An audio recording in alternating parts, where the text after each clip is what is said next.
Hello এবং নমস্কার। Live short, blog ও short, welcome to an in short.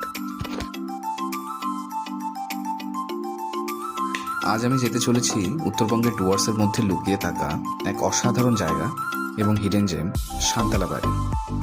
যদি আপনি নেচার লাভার হন আর একটু অ্যাডভেঞ্চার চান তাহলে এই জায়গাটা আপনার জন্য একদম পারফেক্ট। সান্তালাবাড়ি যেতে হলে আইদার আপনারা আলিপুরদুয়ার অথবা হাসিমারার পথ নিয়ে যেতে পারেন। আমি যেহেতু কোচবিহার থেকে ট্রাভেল করছিলাম, আলিপুরদুয়ার হয়ে সান্তালাবাড়ি পৌঁছে যাওয়া আমার কাছে সব থেকে সহজ এবং কাছের ছিল। আলিপুরদুয়ার থেকে ডিআরএম হয়ে 10 কিলোমিটার এগোলেই বক্সা টাইগার রিজার্ভে এন্ট্রান্স পাবেন।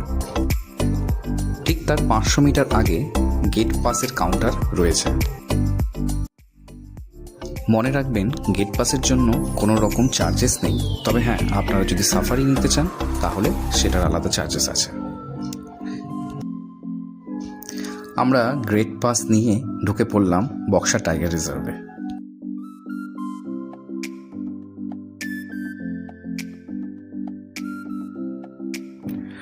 আপনারা যদি জয়ন্তী অথবা মহাকাল ট্রেক করতে চান তাহলে আপনাদের এই পথেই যেতে হবে। চারিদিকে এতটাই সবুজ, যেতে যেতে মনে হচ্ছিল এ যেন এক সবুজে মোড়া স্বপ্ন।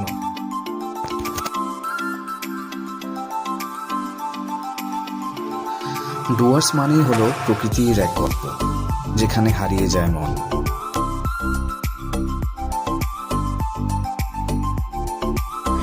বক্সা টাইগার রিজার্ভের এন্ট্রান্স থেকে সান্তালাবাড়ির দূরত্ব হলো 12 থেকে 15 কিলোমিটার। সান্তালাবাড়ি নামটা এসেছে মূলত সাঁওতালদের বাড়ি থেকে। ব্রিটিশ আমলে এই এলাকার গুরুত্বপূর্ণ হয়ে ওঠার কারণ হলো এখান দিয়ে যাওয়া যেত বক্সা ফোর্ট। বক্সা ফোর্ট ব্রিটিশরা ব্যবহার করত কারাগার হিসাবে। অনেক স্বাধীনতা সংগ্রামীকে এখানে বন্দী করে রাখা হয়েছিল। এই সেই সান্তালাবাড়ি গ্রাম। এই গ্রাম থেকেই শুরু হয় সেই কারাগার অথবা দুর্গে যাওয়ার প্রধান পথ।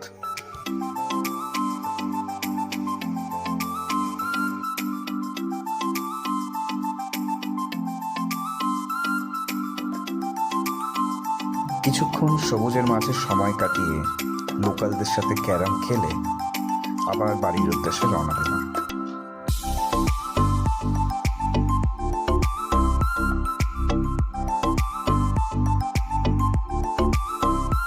এটাই ছিল আমার সান্তালাবাড়ি শর্ট ব্লগ। এমন হিডেন প্লেসেস